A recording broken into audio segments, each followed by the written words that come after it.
야곱의 눈을 들어보니 예서가 400명의 장정을 거느리고 오고 있는지라 그의 자식들을 나누어 레아와 라헬과 두 여종에게 맡기고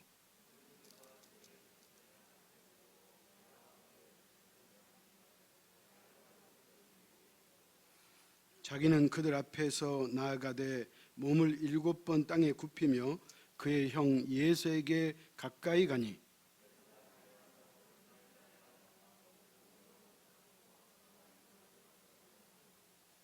예서가 눈을 들어 여인들과 자식들을 보고 묻되 너와 함께한 이들은 누구냐? 야곱이 이르되 하나님이 주의 종에게 은혜로 주신 자식들이니이다. 레아도 그의 자식들과 더불어 나와 절하고 그 후에 요셉이 라헬과 더불어 나와 절하니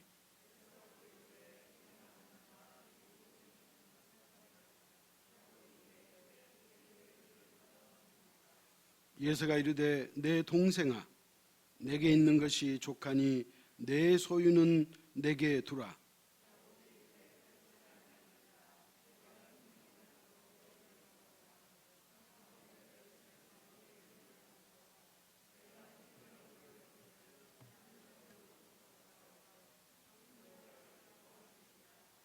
하나님이 내게 은혜를 베푸셨고 내 소유도 족하오니 청하건대 내가 형님께 드리는 예물을 받으소서 하고 그에게 강권하며 받으니라. 야곱에게 이르되 내 주도 아시거니와 자식들은 연약하고 내게 있는 양떼와 소가 새끼를 데리고 있은즉 하루만 지나치게 몰면 모든 떼가 죽으리니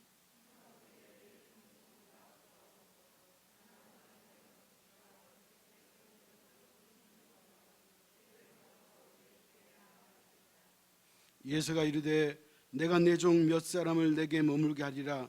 야곱이 이르되 어찌하여 그리하리이까? 나로 내 주께 은혜를 얻게 하소서 하매 야곱은 숫곳에 이르러 자기를 위하여 집을 짓고 그의 가축을 위하여 우릿간을 지었으므로 그 땅 이름을 숫곳이라 부르더라. 아멘. 우리가 조금이라도 지난 날을 되돌아보면 은혜 아닌 것이 없잖아요. 오늘 방금 불렀던 이 찬양의 가사처럼 모든 것이 하나님의 은혜였다는 거예요. 사실 오늘 이 추수감사절날 이 자리에 계신 저와 여러분은 딱 하나면 돼요. 주님, 모든 것이 주님의 은혜였습니다. 힘들었어도 마찬가지예요. 기뻐할 때도 마찬가지고 어떤 상황, 어떤 위치에 있든지 간에 우리가 가지고 있는 결론이 하나 있다면 그것은 모든 것이 하나님의 은혜였다는 이 고백 하나면 오늘 이 추수감사절날 우리는 하나님 앞에 풍성하게 감사의 제사를 드리는 줄 믿으시기 바랍니다. 유대인들이 보물처럼 여기는 책이 하나 있는데 그 책은 뭐 여러분도 다 아시듯이 탈무드라고 하는 책이에요. 이 탈무드는 유대 랍비들이 쓴 책이에요.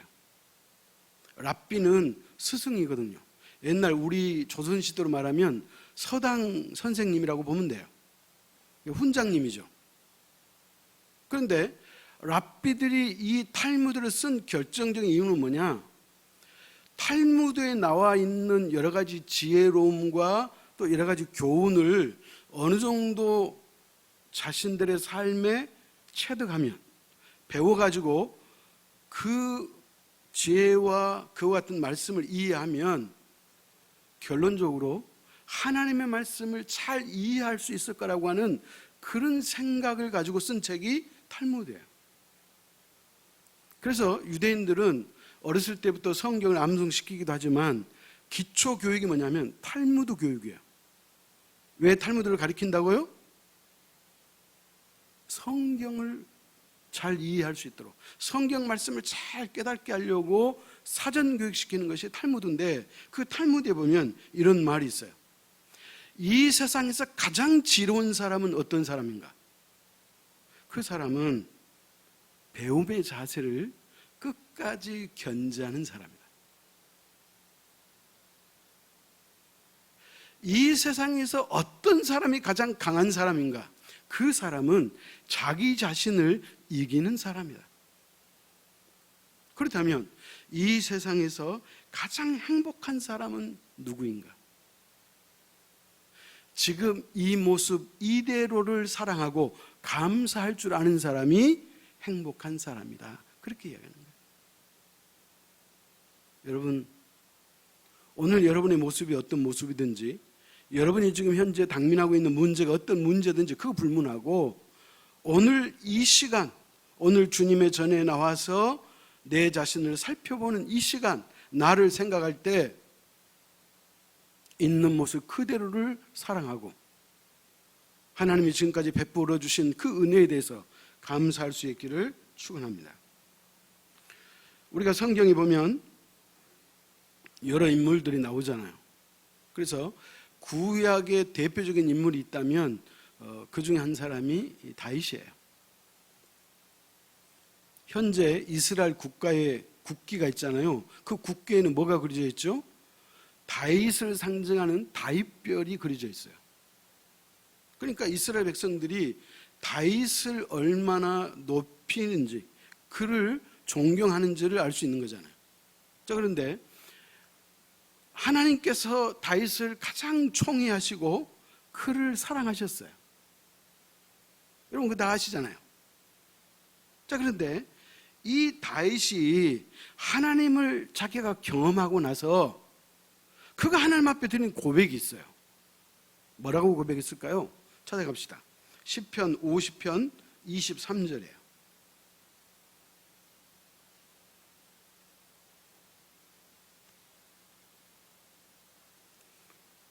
시편 50편 23절이에요. 같이 읽습니다. 감사로 제사를 드리는 자가 나를 영화롭게 하나니 그의 행위를 옳게 하는 자에게 내가 하나님의 구원을 보이리라. 제가 조금 쉬운 번역으로 한번 읽어드릴까요?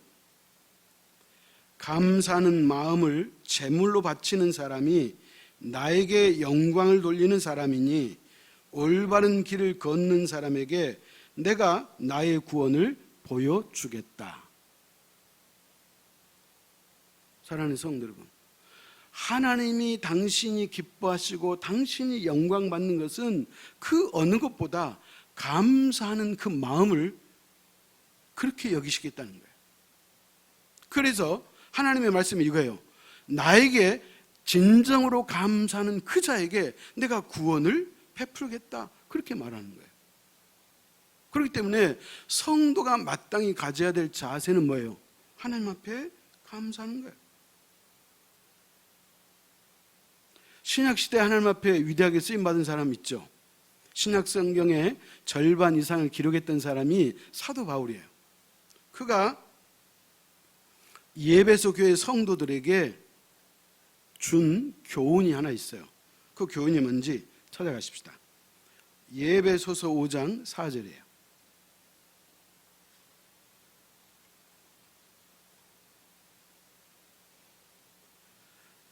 사도 바울이 예배소 교회 성도들에게 그리스도인의 언어 생활에 대해서 이야기하면서 뭐라고 이야기했는지 우리 같이 한번 읽습니다. 누추함과 어리석은 말이나 희롱의 말이 마땅치 아니하니 오히려 감사하는 말을 하라.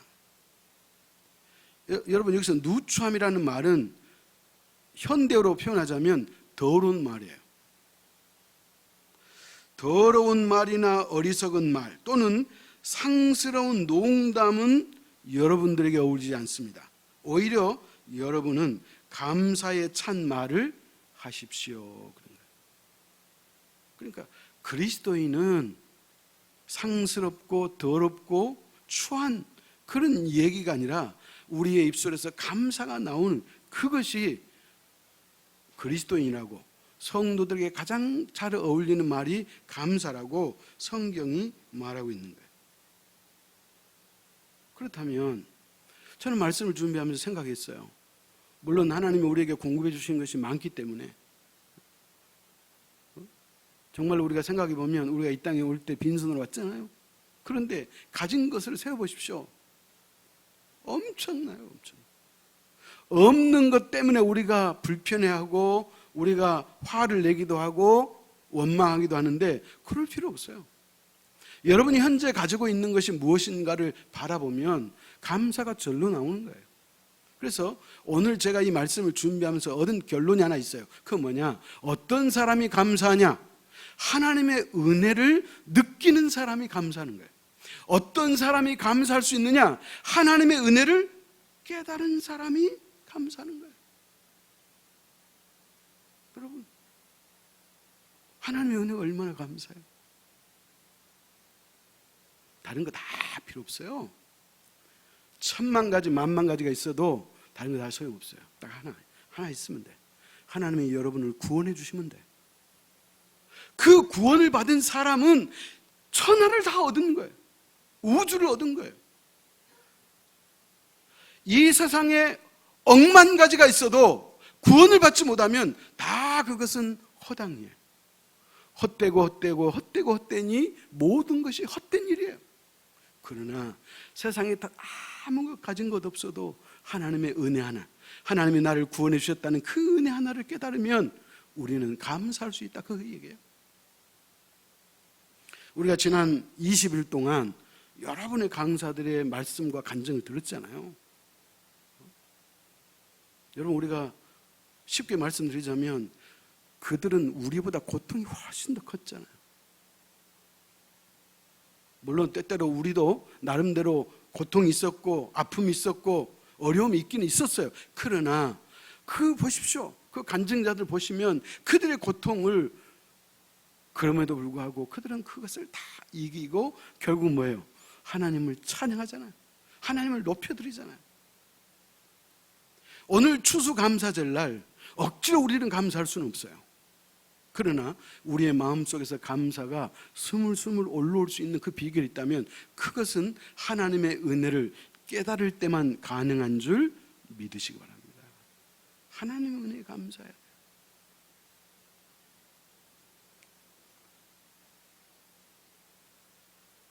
여러분, 오늘 주일날 나오시면서 무엇을 들고 오셨어요? 제가 말씀드리는 것은 여러분의 어떤 감사의 제목을 가지고 하나님 앞에 기쁨으로 나오셨느냐 그 말이에요. 제가 지난 한 달 동안 하나님 앞에 감사의 제목을 찾아보라고 하셨잖아요. 그러니까 여러분, 우리가 하나님 앞에 원망할 것도 없어요. 우리가 우리의 인생을 비관할 것도 없어요. 하나님의 은혜요, 하나님의 감사예요. 사회학자 스탠드라고 하는 사람이 뭐라고 했냐면 현대인은 암보다 더 무서운 질병을 가지고 있다. 그것은 감사할 줄 모르는 병이다. 사실 그러잖아요. 나의 형편이 어찌 됐든지 내 마음속에 감사가 있으면 그 사람은 인생을 긍정적으로 너끈히 살아낼 수가 있어요. 그렇기 때문에 정말로 필요한 것은 오늘 여러분의 마음속에 감사가 우러나올 수 있기를 축복합니다. 우리 속에 감사가 나와야 돼. 오늘 본문에 보면 본문의 주인공이 누구냐면 야곱이에요. 추수감사절날 어울리지 않을 것 같은 인물을 제가 선정을 했어요. 야곱이 어떤 사람이야? 야곱은 이스라엘 족장 중에 한 사람이야. 할아버지 아브라함, 아버지 이삭, 그 다음에 야곱. 그러니까 소위 말하면 히브리 민족에게는 대표되는 조상이라 그런 얘기예요. 자, 그런데 아브라함, 이삭, 야곱 중에 우리하고 가장 비슷한 인간을 고르라고 한다면 누구를 고르겠어요? 야곱이에요. 야곱은 자신이 어떻게든지 자기가 노력해서 인생을 살아보려고 애를 쓴 사람이에요. 그는 실제로 자신의 인생을 위해서 노력도 했고, 그리고 노력하면 모든 것이 다 잘 될 줄 알았어요. 그래서 그는 기회 있는 대로 모든 것을, 모든 환경을 자기에게 유리한 조건으로 만들려고 애를 쓰고, 때때로 아버지도 속이고 심지어는 형을 속여가지고 형의 분노를 사가지고 집을 떠날 수밖에 없는 그런 상황을 맞닥뜨리잖아요. 그러니까 아브라함, 이삭, 야곱 중에 우리하고 가장 비슷한 사람이 누구다? 야곱이라는 거예요. 자, 그런데 제가 이 야곱의 삶을 소위 말하면 자기 집을 떠나가지고 외삼촌 라반의 집으로 가잖아요. 그렇죠? 그리고 외삼촌 라반의 집에서 더 이상 이 집에 머물러 있으면 안 되겠다, 그 판단을 내리고 다시 자기가 집으로 돌아오거든. 그래서 제가 성경에서 야곱의 삶을 추적해 봤어요. 혹시 야곱이 언제 하나님 앞에 하나님의 은혜에 감사하다고 말할 수 있었는가? 세상에, 야곱의 삶을 추적해 봤더니 그는 한 번도 하나님께 은혜에 대해 감사할 줄 몰랐어요. 은혜라는 사실 자체를 몰랐어요. 여러분, 우리가 야곱의 일생을 잘 아니까 제가 따로 설명드리지 않겠어요. 그가 외삼촌 라반의 집에서 살면서 외삼촌도 되고 장인 어른도 되잖아요. 그죠? 자, 그런데 장인 어른이 자신의 품삯을 속이는데 몇 번 속였다 그래요, 성경에? 무려 10번이나 속였다는 거예요. 여러분, 10번이라는 것은 꼭 10번을 속였다 그런 말이 아니에요. 하는 일마다 속였다 그런 의미예요. 왜? 10이라고 하는 수는 만수예요. 그래도 하나님께서는 야곱을 잊지 아니하시고 야곱에게 축복을 주시는 거예요. 근데 야곱은 알아 몰라? 몰라. 자기가 외삼촌 라반의 집에서 이렇게 사람과 그리고 소와 양떼 많은 재산을 가질 수 있는 그런 복을 받았음에도 불구하고 한 번도 하나님 앞에 감사할 줄 몰랐던 인간이 야곱이었다는 거예요. 자, 그런데 어느 날 처남들이 자기 얘기를 하는 것을 듣게 돼요. 처남이 누구예요? 그 부인들이 남자 형제들이잖아요. 뭐라고 얘기냐면, 야, 야곱이 우리 아버지 재산을 빼돌리고 우리 아버지를 속여가지고 저것이 저렇게 부자가 됐어. 그런 거예요. 처남들한테 그런 얘기를 들으니 그 집에 살고 싶겠어요? 안 살고 싶겠어요? 안 살고 싶죠. 그런데 처남들의 이야기를 가만히 생각해 보니까 맞아. 장인 어르신인 외삼촌 라반도 자기를 보는 눈이 달랐다는 것을 알았어. 여러분, 창세기 32장에 나와 있는 내용이에요. 그래서 들로 자기 아내들을 불러요. 그래서 우리가 오늘 밤에 떠나자. 그래서 소위 말하면 야반 도주를 해요. 낮에 도망갈 수는 없고 밤에 모르게, 아무도 모르게 도망가는 거예요. 근데 외삼촌이 알았어요? 몰랐어요? 몰랐어요. 3일 후에 알았어. 3일 후에. 자, 그런데 외삼촌 라반이 야곱이 모든 재산을 가지고 떠났다는 소식을 듣고 내가 이것들을 그냥 두지 않겠다고 쫓아가요. 그러는데 그날 밤에 하나님이 라반에게 뭐라 그래요? 너가 야곱을 만나거든 시시비비 하지 마라. 시비 걸지 마라. 그 사람은 내 사람이니 손대지 마라. 그런 거예요. 그래가지고 그 이야기를 듣고 이 라반이 야곱을 만나가지고 왜 말하고 떠나지 그냥 떠났어. 아니 내가 손자 손녀들하고 인사할 시간은 줘야 되잖아. 이렇게 말이 부드러워진 거예요. 누가 역사했어요? 하나님이 역사했어요. 그럼에도 불구하고 야곱은 몰라. 캐치 못해. 자, 그런데 외삼촌 라반의 산은 넘었어. 이제 누구 산을 넘어야 돼? 자기 형 예서의 산을 넘어야 돼. 이제 예서가 자기를 죽인다 그래서 도망쳐 나왔잖아요. 세월이 흘렀지만은 형을 내가 만났을 때 형이 도대체 어떤 자세로 나를 맞이해 줄까? 이게 궁금한 거예요. 형이 만약에 나를 죽이면 어떻게 하지? 겁이 나니까 야곱이 자신의 종을 형들에게 미리 보내요. 그래서 야곱이 외삼촌 라반의 집에서 2차자에 살고 지금 오늘 떠나왔습니다. 그러니까 우리 주인 야곱을 선체해 주십시오.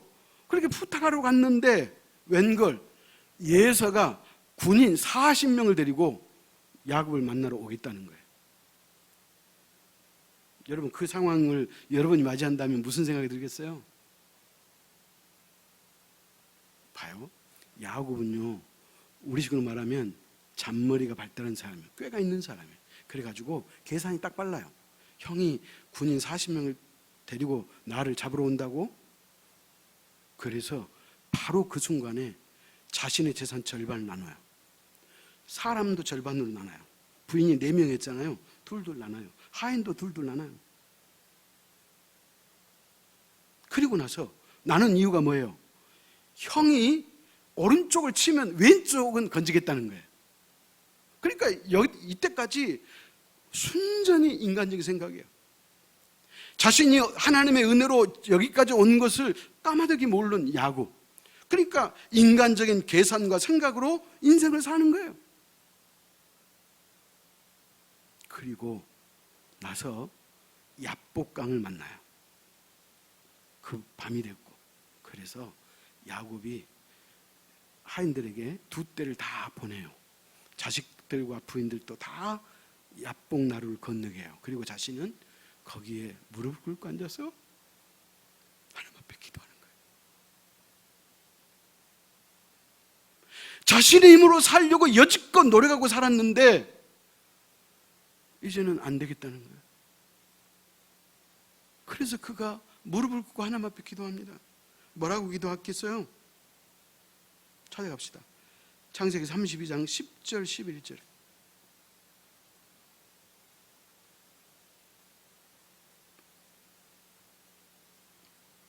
창세기 32장 10절 11절 기도합니다.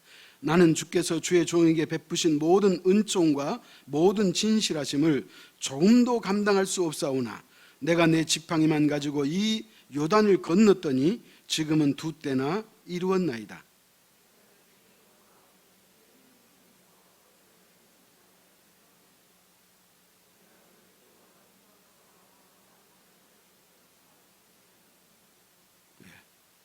사랑하는 성도 여러분, 그러니까 이 야복 나루터에서 야곱은 하나님을 인격적으로 만나는 거예요.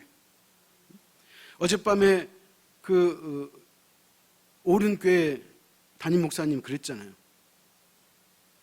세상의 역사에 BC가 있고 AD가 있는 것처럼 인생도 신앙도 마찬가지라는 거예요. 사랑하는 성도 여러분, 인생이 신앙이 AD와 BC로 나눌 수 있는 그 기준은 뭐냐? 예수 그리스도를 인격적으로 만나는 거예요. 오늘 야곱이 그 야복 나루토에서 밤이 새도록 기도한 거 알잖아요. 천사와 싸웠다 그랬잖아요.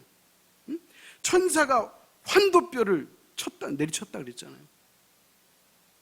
그 밤새도록 하나님과 싸워서 이겼다고. 그래서 하나님이 그에게 주신 별명이 이스라엘이라는 별명 줬잖아요.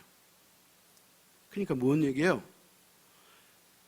하나님을 인격적으로 만나고 나니까 이제 그 야곱의 입술에서 뭐가 튀어나와요? 하나님의 은혜가 튀어나오는 거예요. 오늘 본문 5절 찾아갑시다. 창세기 33장 5절. 자, 예서를 만났죠? 예서를 만났는데 만났을 때 예서가 칼을 뽑았어요? 안 뽑았어요? 안 뽑았어요. 예서가 그냥 야곱을 찾아와가지고는 부둥켜 안고 막 울고 보고 난리예요. 전혀 상상할 수 없는 일이 벌어진 거예요. 왜 그랬을까요? 여호와 일의 축복이에요. 하나님이 다 예서의 마음을 만져놨기 때문에 예서가 혈기 부리지 않고 그 동생 보니까 그냥 뿌듯하게 우는 거예요. 자, 5절 같이 읽습니다. 예서가 눈을 들어 여인들과 자식들을 보고 묻되 너와 함께한 이들은 누구냐? 야곱이 이르되 하나님이 주의 종에게 은혜로 주신 자식들이니이다. 여러분, 제가 이 5절 말씀을 발견하고 내가 무릎을 쳤어요. 바로 이거다. 야곱의 고백을 보십시오. 도대체 네 앞에 있는 이 수많은 소와 양떼 이 자식들은 도대체 누구냐? 그랬더니 야곱이 이르되 하나님이 주의 종에게 은혜로 주신 자식들이니이다.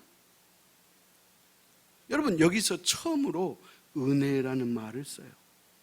하나님이 은혜로 주셨다 그렇게 말해요. 그리고 그 형 에서에게 예물을 드리잖아요. 형이 안 받으려고 그래. 자, 11절 같이 읽습니다.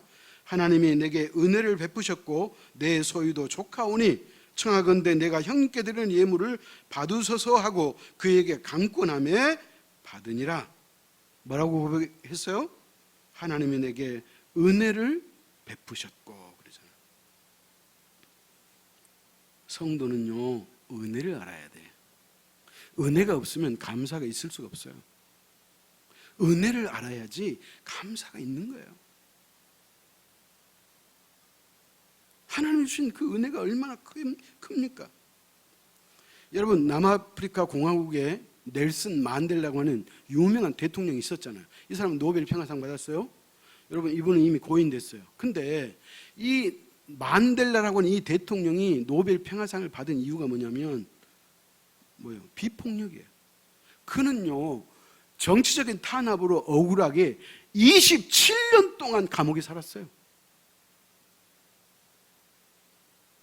넬슨 만델라가 정치적인 탄압에 의해서 백인들에 의해서 자기가 인종차별 받은 거예요. 그래서 감옥에서 27년 살았어요. 그리고 그가 석방되고 그가 이제 남아프리카 공화국의 대통령이 됩니다. 놀라운 일이잖아요. 자, 그런데 놀라운 사실은 27년 동안 감옥 생활을 한 이 만델라가 감옥을 나오는데 아주 건강하게 70이 넘었는데 건강하게 걸어서 나오는 거예요. 모든 사람이 놀라봐요. 27년 동안 감옥 생활했는데 저렇게 건강하게 우람하게 걸어서 나오는 거예요. 그러니까 각국의 기자들 있잖아요. 각 세계에서 온 기자들이 만델라에게 물어요. 뭘 물었겠어요? 아니, 다른 사람은 5년만 살아도 폐인이 되고 건강을 다 잃어버리는데 당신은 27년 동안 감옥에서 살았는데 이렇게 건강을 보니 도대체 그 비결이 뭐요? 넬슨 만델라가 이렇게 이야기했어요. 나는 감옥 속에서 늘 하나님께 감사했습니다. 물을 마실 때 감사했고 음식을 먹을 때 감사했고 강제 노동할 때에도 감사했습니다. 그래서 나의 건강을 지켜주는 것은 바로 감사입니다. 여러분, 감사해요. 감사. 그런데 그 감사는 은혜를 깨달아야지 감사가 나오는 거예요. 혹시 제가 높아지면서 드리는 말씀인데 혹시 여러분의 마음속에 은혜가 감사가 없다면 먼저 은혜를 찾아낼 수 있기를 축복합니다. 은혜가 있으면 우리 감사할 수 있어요. 그러니까 야곱은 자신의 노력으로 살려고 애를 썼고 노력하면 다 될 줄 알았지만 인간이 안 되는 일 있잖아요. 젊었을 때는 힘도 있었고 건강했고 재산도 있었고 그렇지만 연세가 드시면 이제 힘이 없잖아요. 그러니까 우리에게는 더더욱 누가 필요해요? 하나님이 필요한 거예요. 그러므로 무엇보다 중요한 것은 하나님을 만나야 돼. 예수 그리스도를 인격적으로 만나야 돼. 여러분의 삶이, 여러분의 믿음 생활이, 여러분의 인생이, 여러분의 운명이 달라지려면 예수 그리스도를 인격적으로 만나야 돼. 그분을 만나면 생각이 바뀌고 인생관이 달라지고 가치관이 달라지고 운명이 달라져 버린 거예요. 제일교회 성도 여러분이요, 제가 목회하는 동안에 여러분 가운데 한 사람도 빠짐없이 예수 그리스도를 인격적으로 만날 수 있기를 축원합니다. 우리가 그렇게 살아야 돼. 모든 것이 하나님의 은혜입니다. 고로 우리는 감사할 수 있습니다. 기도하겠습니다. 하나님 아버지, 그렇습니다. 오늘 야곱은 자기에게 젊음이 있고 힘이 있고 그래도 할 수 있다는 자신감 때문에 일평생 스스로 노력하여 인생을 살려고 애를 쓰고 또 실제로 그렇게 살아서 어느 정도 성공했지만, 그러나 인생은 마지막에 자기 힘으로 어찌할 수 없는 한계 상황이 있고 막다른 골목이 있음을 깨닫게 하여 주옵소서. 야곱이 그것을 깨닫고 나서 그는 야복 나루터에서 하나님 앞에 무릎을 꿇고 기도하고 그 밤에 하나님을 인격적으로 만났더니 그는 하나님의 은혜를 깨달았고 그래서 하나님을 찬양하고 감사했던 것을 우리가 기억합니다.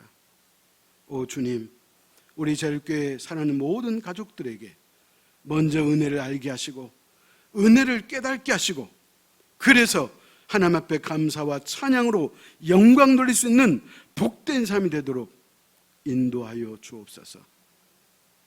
특별히 추수감사절을 맞이하여 오늘처럼 강단의 장식과 꽃꽂이와 그리고 청소와 그리고 하나님의 성찬을 준비하는 모든 손길들 위해 하나님께서 축복의 축복을 더해 주셔서 항상 하나님 앞에 섬기는 자세로 하나님 앞에 영광 돌리는 삶이 될 수 있도록 저들 모두를 축복하여 주옵소서. 예수님의 이름으로 기도하옵나이다. 아멘.